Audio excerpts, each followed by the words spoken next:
National মেডিকেলে এই যাবতীয় দুর্নীতির শিকড় কেন মনে হচ্ছে? এমন কি তথ্য, এমন কি নথি এসেছে সিবিআই এর হাতে, যা থেকে সিবিআই তদন্তকারীদের এই কথা মনে হচ্ছে? আমার সঙ্গে অমিত রয়েছেন ফোনে, বলতে পারবেন অমিত?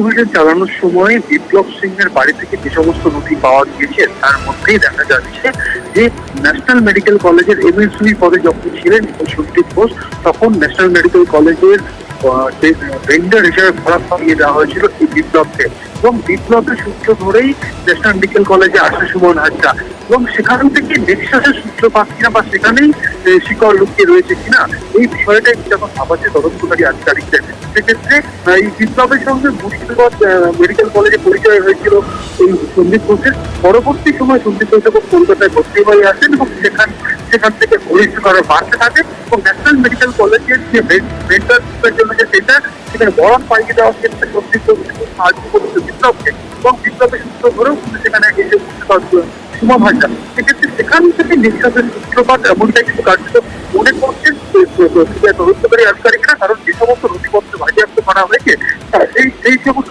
নথিপত্রের প্রেক্ষিতেই সিবিআই আধিকারিকদের মনে হচ্ছে এই নিঃশ্বাসের সূত্রপাত ন্যাশনাল মেডিকেল কলেজ থেকে, এবং পরবর্তী সময় যখন প্রিন্সিপাল হিসেবে তিনি আর্জি করে আসেন এবং পুরো সুমন এবং বিপ্লব তারা কিন্তু ভেন্ডার হিসেবে আর্জি করেও চলে আসেন, এমনটাই কিন্তু সিবিআই সূত্রে দাবি করা হচ্ছে।